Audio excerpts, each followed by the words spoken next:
નમસ્કાર વિદ્યાર્થી મિત્રો, આઈ હોપ તમારી ઉત્તરાયણ સારી ગઈ હશે. તો હવે આપણે ધોરણ 12માં ચેપ્ટર નંબર જે 12 છે તેને આપણે પૂરું કરવા જઈ રહ્યા છીએ. સૌથી પહેલા તો આપણે ગયા લેક્ચરમાં શું ચર્ચા કરી ગયા એક વખત આપણે ચર્ચા કરી લઈ. ગયા લેક્ચરમાં આપણે જનીનની ઇન્સ્યુલિન કઈ રીતે બનાવવામાં આવે છે તે ચર્ચા કરી ગયા. તેમજ જનીન થેરાપી વિશે આપણે ચર્ચા પૂર્ણ કરી. હવે આજના લેક્ચરમાં આપણે આણ્વિક નિદાન પદ્ધતિઓ વિશે ચર્ચા કરીશું, એટલે કે મોલિક્યુલર ડાયગ્નોસિસ પદ્ધતિઓ કઈ કઈ છે તેના વિશે ચર્ચા કરીશું. હવે આ ટોપિક ચાલુ કરતા પહેલા આપણે થોડીક તેનો કોન્સેપ્ટ વિશે ચર્ચા કરી નાખી કે એકચ્યુઅલમાં આ ટોપિક શું કહેવા માંગે છે. તો હવે તમને ખ્યાલ છે કે તમે કોઈ રોગ થયો હોય કે તમને અનઇઝીનેસ ફીલ થાય શરીરમાં, તો અથવા તો તમારા શરીરમાં કોઈ એવા ચિહ્ન દેખાય કે કોઈ લક્ષણો દેખાય, ત્યારે તમે શું કરો છો? ડૉક્ટર પાસે જાઓ છો અને ડૉક્ટર એ તમારા લક્ષણો જોઈને તેની નિદાન પદ્ધતિઓ આપે છે કે તમે યુરિન ટેસ્ટ કરાવો અથવા તો સીરમ ટેસ્ટ કરાવો, બરાબર, બ્લડ ટેસ્ટ કરાવો. તેના આધારે તમારા શરીરમાં કયા પ્રકારનો એન્ટીજન દાખલ થયો છે, બરાબર, અને કયા રોગો છે તેના વિશેની જાણકારી મળે. અને તે જાણકારી મળ્યા બાદ જ ડૉક્ટર તમને પ્રિસ્ક્રિપ્શનમાં આપે કે તમારે આ દવા લેવાની છે અને ટ્રીટમેન્ટ ચાલુ તમારી થાય છે. પરંતુ તમે જોવા જાઓ તો ઘણા બધા રોગો તો એવા છે કે તમારા શરીરમાં લક્ષણો દેખાય પછી તમે ડૉક્ટર પાસે જાઓ તો ડૉક્ટર તેની નિદાનની પદ્ધતિઓ નિદાન કરાવે છે, પણ તેની તમને યોગ્ય સારવાર કરી શકવા માટે સક્ષમ હોતા નથી, બરાબર. ફોર એક્ઝામ્પલ એઇડ્સ છે, તો એઇડ્સના દર્દીઓ જ્યારે 4th સ્ટેજમાં પહોંચે છે, એટલે કે એના લક્ષણો કે એનું વેઇટ અચાનક ઘટી જાય અને તેને કન્ટિન્યુઅસ તાવ આવતો હોય, ત્યારે જો એ વ્યક્તિ ડૉક્ટર પાસે ગયો તો ડૉક્ટર તેનું નિદાન કરી શકતા નથી, બરાબર, કારણ કે એ લાસ્ટ સ્ટેજમાં પહોંચી જાય છે, બરાબર. એવી રીતના કેન્સર છે, તો કેન્સરના દર્દીઓમાં પ્રથમ સ્ટેજ અને દ્વિતીય સ્ટેજમાં હોય ત્યારે કેન્સરની ટ્રીટમેન્ટ સરળતાથી કરી શકો છો, બરાબર, ડૉક્ટર ટ્રીટમેન્ટ કરી શકે છે.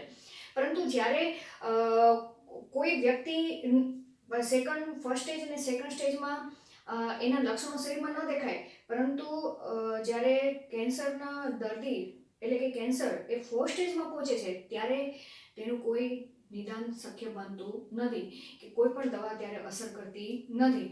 તો હવે એવા સમયે કે જ્યારે જો આ બધા રોગો, ફોર એક્ઝામ્પલ એઇડ્સ છે કે કેન્સર રોગ છે, આપણે એની ચર્ચા કરી, તો જો તેનું પ્રારંભિક જ નિદાન મળી જાત તો આપણે સરળતાથી તે રોગને, મીન્સ કે તે દર્દી તે રોગને સરળતાથી મટાડી પણ શકે, બરાબર. તો આ ટોપિકમાં આપણે ચર્ચા એ કરવાની છે કે કોઈ પણ જે રોગ છે, જો તેનું પ્રારંભિક નિદાન મેળવવાની જે પદ્ધતિઓ વિશે આપણે આ ટોપિકમાં ચર્ચા કરવાની છે.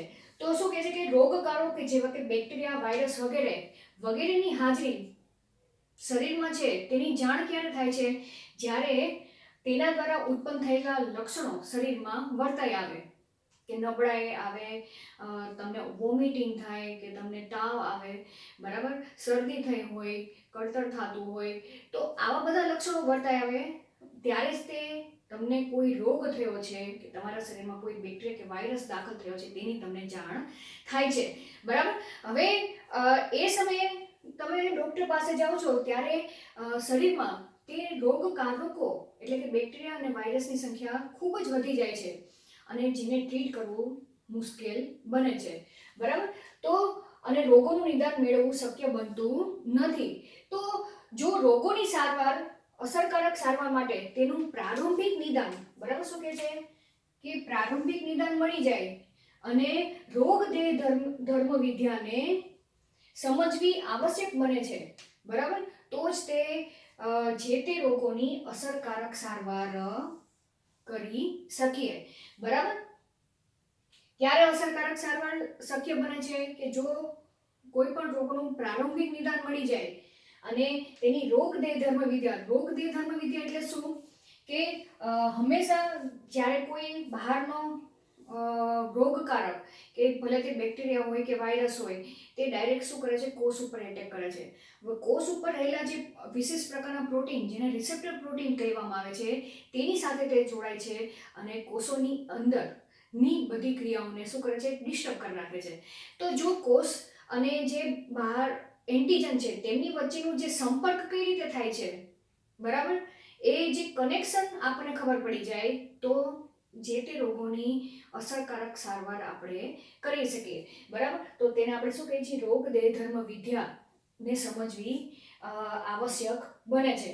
તો હવે પ્રારંભિક નિદાનમાં જે સીરમ પદ્ધતિ છે કે બ્લડ ટેસ્ટ આપણે કહીએ છીએ, બરાબર, એવી જ રીતના મૂત્ર વિશ્લેષણ પદ્ધતિ એ પ્રારંભિક નિદાન પદ્ધતિમાં તેના દ્વારા પ્રારંભિક નિદાન મેળવી શકાતું નથી. આ પ્રશ્ન તમને એમસીક્યુમાં પણ પૂછી શકે, બરાબર. એટલે આ તમારે યાદ રાખવાનું છે કે ઓપ્શન આપેલા હોય જુદા જુદા, એમાં તમને કાં તો મૂત્ર વિશ્લેષણ લખેલું હોય અથવા તો સીરમ લખેલું હોય અથવા તો ઓપ્શન તરીકે બંને ઓપ્શન આપેલા હોય, તો તમારે પ્રારંભિક નીચે પૈકી કઈ પદ્ધતિઓ એ પ્રારંભિક નિદાન મેળવી શકાતું નથી, તો તમારે આ શું યાદ રાખવાનું છે, સીરમ અને મૂત્ર વિશ્લેષણ. તો હવે પ્રારંભિક નિદાન મેળવવું હોય તો કઈ કઈ પદ્ધતિઓ છે, બરાબર, કે ઘણા બધા રોગોમાં અત્યારે હાલના સમયમાં પણ આ બધી પદ્ધતિઓ પ્રારંભિક નિદાનમાં વાપરવામાં આવે છે. તો પ્રારંભિક નિદાન પદ્ધતિઓ તરીકે રિકોમ્બિનન્ટ ડીએનએ ટેકનોલોજી, પીસીઆર પદ્ધતિ, બરાબર, પીસીઆર એટલે પોલિમરેઝ ચેઇન રિએક્શન પદ્ધતિ, તેમજ એલિઝા ટેસ્ટનો ઉપયોગ કરવામાં આવે છે. આ એમસીક્યુ માટે પણ યાદ રાખવાની છે કે પ્રારંભિક નિદાન પદ્ધતિઓ કઈ કઈ છે, રિકોમ્બિનન્ટ ડીએનએ ટેકનોલોજી, પીસીઆર પદ્ધતિ તેમજ એલિઝા ટેસ્ટ. એલિઝા ટેસ્ટનું ફૂલ ફોર્મ યાદ રાખવા જાય તો ઈ એટલે એન્ઝાઇમ, એલ એટલે લિંક્ડ, આઈ એટલે ઇમ્યુનો, એસ એટલે સોર્બન્ટ અને એ એટલે એસે, બરાબર. આ ફૂલ ફોર્મ પણ એમસીક્યુમાં એક્ઝામમાં તમને પૂછી શકે એમસીક્યુ તરીકે. તો હવે આપણે થોડીક ચર્ચા કરી નાખી કે એલિઝા કઈ રીતે પ્રારંભિક નિદાનમાં મહત્વનો ભાગ ભજવે છે, પીસીઆર કઈ રીતે ભાગ ભજવે છે, રિકોમ્બિનન્ટ ડીએનએ ટેકનોલોજી પણ કઈ રીતે પ્રારંભિક નિદાનમાં ભાગ ભજવે છે, બરાબર. તેના વિશે આપણે થોડીક ચર્ચા કરી નાખી. તો સૌથી પહેલા તો પીસીઆર પદ્ધતિ. તો પીસીઆર પદ્ધતિનો ઉપયોગ ખાસ કરીને જે એઇડ્સના દર્દીઓમાં એચઆઈવીની ઓળખ માટે પીસીઆર પદ્ધતિનો ઉપયોગ કરવામાં આવે છે. એવી જ રીતના કેન્સર સંભવિત જે દર્દીઓ છે તેના જનીનોમાં એટલે કે કયા જનીનોમાં વિકૃતિ સર્જાણી છે તેની ચકાસણી માટે કે તેની તપાસ કરવા માટે પીસીઆર પદ્ધતિનો ઉપયોગ કરવામાં આવે છે. હવે પીસીઆર પદ્ધતિ શું છે એ આગળ જે 11મું ચેપ્ટર છે, બરાબર, એમાં તમારે પીસીઆર પદ્ધતિનો કન્સેપ્ટ તમારે જોઈ લેવાનો કે કોઈ સેમ્પલ જો ખૂબ જ ઓછી ક્વોન્ટિટીમાં હોય જનીનનું સેમ્પલ, તો તેને તમે એ ડીએનએ સેમ્પલને તમે અબજોની નકલમાં તેને રૂપાંતરિત કરવા માટે શું કરવામાં આવે છે, પીસીઆર પદ્ધતિ. એટલે જો થોડુંક જ સેમ્પલ ડીએનએનું હોય જેનાથી તમે ચોક્કસ નિદાન મેળવી શકો નહીં, પણ જો એ જ સેમ્પલ તમને ખૂબ જ વધારે ક્વોન્ટિટીમાં મળે તો તમે સરળતાથી તેની નિદાન પદ્ધતિ તમે મેળવી શકો. તો પીસીઆરનું કામ તો એ જ છે, એમ્પ્લિફિકેશનનું કાર્ય કરે છે, બરાબર. તો તમારે યાદ રાખવાનું કે પીસીઆર પદ્ધતિનો શેના તરીકે હાલના સમયમાં વધારે પ્રમાણમાં ઉપયોગ કરવામાં આવે છે, એઇડ્સના દર્દીઓમાં એચઆઈવીની ઓળખ માટે તેમજ કેન્સરના જે દર્દીઓ છે તેના કયા જનીનમાં વિકૃતિ સર્જાણી છે તે જાણવા માટે પીસીઆર પદ્ધતિનો ઉપયોગ કરવામાં આવે છે. હવે વાત આવી એલિઝા પદ્ધતિ. એલિઝા ટેસ્ટનો ઉપયોગ એ કયા સિદ્ધાંત ઉપર કાર્ય કરે છે, તો એલિઝા ટેસ્ટ છે તે એન્ટીજન એન્ટીબોડી જે પારસ્પરિક ક્રિયાઓ છે તેના સિદ્ધાંત ઉપર કાર્ય કરે છે. આ એમસીક્યુ માટે પણ ખાસ યાદ રાખવાનું છે. એલિઝા પદ્ધતિ એ કયા સિદ્ધાંત પર કાર્ય કરે છે, એન્ટીજન એન્ટીબોડી ની પારસ્પરિક ક્રિયાઓના સિદ્ધાંત પર કાર્ય કરે છે. હવે તમને આગળના ચેપ્ટરમાં આપણે ચર્ચા કરી ગયા છીએ એન્ટીજન એટલે શું, કોઈ પરજાત દ્રવ્ય કે કોઈ રોગકારક શરીરમાં દાખલ થાય તો તેને આપણે શું કહીએ છીએ, એન્ટીજન કહીએ છીએ. અને તે એન્ટીજનનો સામનો કરવા માટે આપણી જે પ્રતિકારક ક્ષમતા કે પ્રતિકારકતા આપણા શરીરમાં ઉત્પન્ન થાય છે, બ્લડમાં ઉત્પન્ન થાય છે, બરાબર, જે સૈનિક તરીકે કાર્ય કરે છે, જેમ કે બી સેલ છે, ટી સેલ છે, બરાબર. તો બી સેલ છે તે શું કરે છે, એન્ટીબોડી ઉત્પન્ન કરે છે અને તે એન્ટીબોડી એ એન્ટીજન સાથે જોડાય છે. ફોર એક્ઝામ્પલ આ એન્ટીજન છે અને એન્ટીબોડીનું સ્ટ્રક્ચર તમને ખબર છે, બરાબર, આ રીતે ઊંધા વાય આકારનું હોય છે, બરાબર, અને જેની સાથે આ એન્ટીજન આ એન્ટીબોડી સાથે જોડાય છે અને એન્ટીબોડી તે એન્ટીજનને ડિસ્ટ્રોય કરી નાખે છે. તો આ જે પારસ્પરિક ક્રિયા થઈ તે કંઈક એ એન્ટીજન એન્ટીબોડી પારસ્પરિક ક્રિયા થઈ. પણ એલિઝા ટેસ્ટમાં શું કરવામાં આવે છે કે સંશ્લેષિત એન્ટીબોડી તૈયાર કરવામાં આવે છે. શું તૈયાર કરવામાં આવે છે? સંશ્લેષિત એટલે કે લેબોરેટરીમાં તૈયાર કરેલો એન્ટીબોડી આ ટેસ્ટમાં વાપરવામાં આવે છે. હવે કોઈ વ્યક્તિને કોઈ રોગ થયો છે તો એનું સેમ્પલ લેવામાં આવે છે, બ્લડ સેમ્પલ લેવામાં આવે છે. હવે રોગ થયો છે તો તે ઓબ્વિયસલી તેના રુધિરની અંદર કોઈ રોગકારક દાખલ થયો હશે કે એન્ટીજન દાખલ થયું હશે. હવે એન્ટીજન તરીકે કાં તો કોઈ પણ પ્રોટીન હોઈ શકે, કાં તો ગ્લાયકોપ્રોટીન હોઈ શકે, કાં તો કોઈ વાયરસ હોઈ શકે, બરાબર. હવે એ ખ્યાલ નથી. હવે આ જે ટેસ્ટમાં સંશ્લેષિત એન્ટીબોડી વાપરવામાં આવે છે કે ચોક્કસ પ્રકારના જે વાયરસ સાથે જોડાય કે બેક્ટેરિયા સાથે જોડાય એવા સંશ્લેષિત એન્ટીબોડી વાપરવામાં આવે છે. અને તે એન્ટીબોડી સાથે અહીંયા એન્ઝાઇમ, બરાબર, અહીંયા તમને અહીંયા નામ આપેલું છે ને, ઈ એટલે એન્ઝાઇમ શબ્દ વાપરેલો છે, બરાબર. એન્ઝાઇમ, એન્ઝાઇમ એટલે કે ઉત્સેચક. તો આ શું છે? ઉત્સેચક છે. હવે ટેસ્ટમાં શું કરવામાં આવે છે કે સંશ્લેષિત આ એન્ટીબોડી છે, એન્ટીબોડીને આ રીતે લખવામાં આવે છે, બરાબર. એન્ટીજન છે, એન્ટીજનને આ રીતે લખવામાં આવે છે, યાદ રાખવાનું, AG, બરાબર. હવે આ જે એન્ટીબોડી જો સેમ્પલ લેવામાં આવેલું છે એ સેમ્પલમાં આવેલા રોગકારક સાથે તે જોડાઈ ગયું ટેસ્ટમાં, બરાબર. તો તે એન્ટીબોડી ઉપર આવેલો ઉત્સેચક છે તે પ્રક્રિયાર્થીને શું કરે છે? નિપજમાં રૂપાંતર કરે છે, બરાબર. ઉત્સેચકનું કાર્ય તમને ખ્યાલ છે. ઉત્સેચકનું કયું કાર્ય છે? કોઈ પણ પ્રક્રિયાર્થી હોય સેમ્પલમાં તેને નિપજમાં રૂપાંતર કરવાનું કાર્ય કરે, બરાબર. અને નિપજમાં જેવું રૂપાંતર થાય તરત જ તે જે સેમ્પલ છે કે જે દ્રાવણ છે એ દ્રાવણ કેવું થઈ જાય? કલરવાળું થઈ જશે. અને કલરવાળું થઈ જશે તેના ઉપરથી આપણે શું કરીએ છીએ? ક્રોસ ટેસ્ટ કરીએ છીએ કે આપેલ સેમ્પલની અંદર એન્ટીજન હાજર છે, તે એન્ટીજન સાથે એન્ટીબોડી જોડાઈ ગયો છે, બરાબર. અને તે એન્ટીબોડી જોડાઈ ગયો હોવાથી ઉત્સેચક સક્રિય થઈ ગયો અને તે ઉત્સેચક પ્રક્રિયાર્થીને નિપજમાં ફેરવે છે અને તેને કારણે દ્રાવણનો રંગમાં પરિવર્તન આવે છે. અને એ પરિવર્તન એ એન્ટીજનની હાજરી સૂચવે છે, એટલે કે કોઈ રોગકારકની હાજરી એ વ્યક્તિના સેમ્પલમાં છે તે હાજરી સૂચવે છે. ખ્યાલ આવી ગયો કન્સેપ્ટ, બરાબર. તો અહીંયા તમને લખેલું છે કે રોગકારકો એટલે કે એન્ટીજન એ કાં તો પ્રોટીન હોઈ શકે, કાં તો ગ્લાયકોપ્રોટીન, જેમ કે બેક્ટેરિયાનું જે ઉપર જે કોષ દિવાલ છે, બરાબર, ત્યાં ગ્લાયકોપ્રોટીનની હાજરી જોવા મળે છે.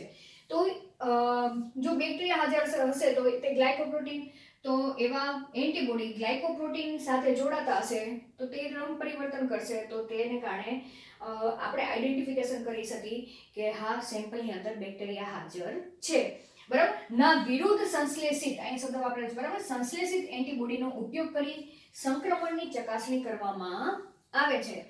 ખ્યાલ આવી ગયો. હવે વાત આવી કે રિકોમ્બિનન્ટ ડીએનએ ટેકનોલોજી કઈ રીતે ભાગ ભજવે છે, જેમાં રેડિયોએક્ટિવ પ્રોબ દ્વારા કોઈ પણ રોગોની શું કરવામાં આવે છે? સંક્રમણ, વ્યક્તિ રોગોથી સંક્રમણ થયેલો છે કે નહીં તેની ચકાસણી કરવામાં આવે છે. તો અહીંયા આગળ આપણે ચર્ચા કરી રહ્યા છીએ, આગળ 11મા ચેપ્ટરમાં, બરાબર, રેડિયોએક્ટિવ પ્રોબનો ઉપયોગ કઈ રીતે કરવામાં આવે છે કે તમારે કોઈ જનીનમાં વિકૃતિ સર્જાણી છે કે નહીં. ફોર એક્ઝામ્પલ ડાયાબિટીસ છે તો ડાયાબિટીસ છે તો એ વ્યક્તિના જે ડીએનએ છે એ ડીએનએ ઇન્સ્યુલિન માટે જે જવાબદાર જનીન છે એની અંદર વિકૃતિ સર્જાણી છે કે નહીં એ જોવા માટે તમારે શું કરવું પડે? એ વ્યક્તિનું પહેલાં સેમ્પલ લેવું પડે, બરાબર. એ સેમ્પલ ને રેસ્ટ્રિક્શન ઉત્સેચકો દ્વારા તમે કટિંગ કરો, ડીએનએ છૂટું પડશે, તેને જેલ ઇલેક્ટ્રોફોરેસિસની અંદર તમે શું કરો? રન કરો, એટલે કે ડીએનએ અલગીકરણની પદ્ધતિ તમે અપનાવો. આગળના રિકોમ્બિનન્ટ ડીએનએ ટેકનોલોજીના તમારે ટોપ પોઈન્ટ્સ અપ્લાય તમે કરો, બરાબર.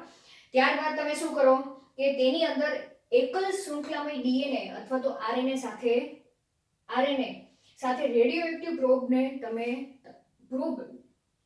ઉપયોગ કરો. ક્યારે? જેલ ઇલેક્ટ્રોફોરેસિસની અંદર, બરાબર. ખ્યાલ આવી ગયો. આપણે આ ટોપિક સમજવા માટે આખું રિકોમ્બિનેન્ટ ડીએનએ ટેકનોલોજીનો અત્યારે કોઈ ચર્ચા કરતા નથી, પણ તમારે સમજી લેવાનું કે જે જનીન વિકૃત થયું છે કે નહીં તેની ઓળખ કરવા માટે જો પહેલેથી જ આપણને ખબર પડી જાય કે કોઈ રોગ માટે જવાબદાર કોઈ પણ જનીન છે, એ જનીનમાં કોઈ વિકૃતિ સર્જાણી હશે તો શું થયું હશે, રોગ થયો હશે. ફોર એક્ઝામ્પલ કેન્સર છે તો કેન્સર એટલે શું છે, કોષોની વૃદ્ધિ થવા માંડે, એટલે કે કોષનું જે કોષ વિભાજનની પ્રક્રિયા શું થતી જાય, સતત વધતી જ જાય અને કોષ નિયંત્રણની પ્રક્રિયા અટકી જાય, વિભાજનની પ્રક્રિયા અટકી જાય. તો એ સમયે તેના જનીનમાં કયો ફેરફાર થયો હશે, કયા જનીનમાં ફેરફાર થયો હશે તે જાણવા માટે તમે આ પણ પદ્ધતિ અપનાવી શકો. રેડિયો એક્ટિવ પ્રોબ દ્વારા તમે અપનાવી શકો કે આખું તમે સેમ્પલ લઈ લો, પછી તેને જેલ ઇલેક્ટ્રોફોરેસિસમાં નાખો અને પછી ત્યારબાદ જે ડીએનએના ટુકડા મળેલા છે તેની તમે ઓટો રેડિયોગ્રાફી પદ્ધતિ અપનાવો. બરાબર, ઓટો રેડિયોગ્રાફી. હવે ઓટો રેડિયોગ્રાફી પદ્ધતિમાં તમારે શું કરવું પડે કે જે સેમ્પલ છે ડીએનએનું તેની સાથે તમે શું મિક્સ કરો, રેડિયો એક્ટિવ પ્રોબનો ઉપયોગ કરો. અને પ્રોબ તરીકે શું લેવામાં આવે છે, રેડિયો એક્ટિવ પ્રોબ તરીકે એકલ શૃંખલામય ડીએનએ અથવા તો આરએનએ નો ઉપયોગ કરવામાં આવે છે. હવે પ્રોબ કેવો હશે, આ સંશ્લેષિત પ્રોબ છે લેબમાં તૈયાર કરેલો. બરાબર, હવે કોષની અંદર એવો પ્રોબ તૈયાર કરેલો છે કે જેની આપણે જે જનીનની આપણે શું કરવાની છે, ઓળખ કરવાની છે, તે જનીનનો પૂરક પ્રોબ તૈયાર કરવામાં આવેલો હોય છે લેબની અંદર. બરાબર, ફોર એક્ઝામ્પલ આ ડીએનએ છે. બરાબર, ડીએનએમાં આ એનો ન્યુક્લિયોટાઇડ લખી નાખું છું, A T G C T A G C A C T. હવે રેડિયો એક્ટિવ મને હવે એટલું ખ્યાલ છે, એટલી ખબર પડી કે મને જે આ જનીન છે ફોર એક્ઝામ્પલ એ જનીનમાં કંઈ વિકૃતિ સર્જાણી છે. બરાબર, આ પ્યોર ડીએનએ છે, જનીન છે. બરાબર, સમજી લો. હવે ફોર એક્ઝામ્પલ વિકૃતિ થઈ, કોઈ વિકૃતિને કારણે, વિકૃતિના પ્રકાર વિશે આપણે ચર્ચા કરતા નથી, તો તેના કોઈ એક ન્યુક્લિયોટાઇડમાં ફેરફાર થઈ ગયો, TG C T પછી CACT, આવો ફેરફાર થઈ ગયો. બરાબર, અહીંયા તમે જોશો તો આ GC તો નીકળી ગયું કોઈ વિકૃતિને કારણે, તો આખી જે ફ્રેમ છે એ ફ્રેમ શું થઈ ગયું, ફ્રેમ શિફ્ટ મ્યુટેશન થઈ ગયું. બરાબર, ફ્રેમ શિફ્ટ મ્યુટેશન આપણે આગળ ચર્ચા કરી જ ગયા છીએ. હવે અહીંયા જે રેડિયોએક્ટિવ ઓટો રેડિયોગ્રાફીમાં શું કરવામાં આવે છે કે જે તે જનીન વિકૃત થયું છે તેની જાણકારી માટે તેની પૂરક એકલ શૃંખલામય ડીએનએ અથવા તો આરએનએ નો ઉપયોગ કરવામાં આવે છે. એટલે હવે જે પૂરક ડીએનએ છે, પ્રોબ છે, તે પ્રોબ તો કોનો પૂરક હશે, આ જે જનીન છે. બરાબર, વિકૃત થયેલું નહીં પણ આ જનીન તેનું પૂરક હશે. એનું પૂરક એટલે એ છે તો અહીંયા કયો હશે, પૂરક ડીએનએ ની વાત કરીશ. બરાબર, પ્રોબ તરીકે તો અહીંયા T, પછી T છે તો અહીંયા A, G છે તો અહીંયા C, C છે તો અહીંયા C છે તો અહીંયા G, અહીંયા T, A છે તો અહીંયા T, સોરી અહીંયા A આવશે, G છે તો અહીંયા C,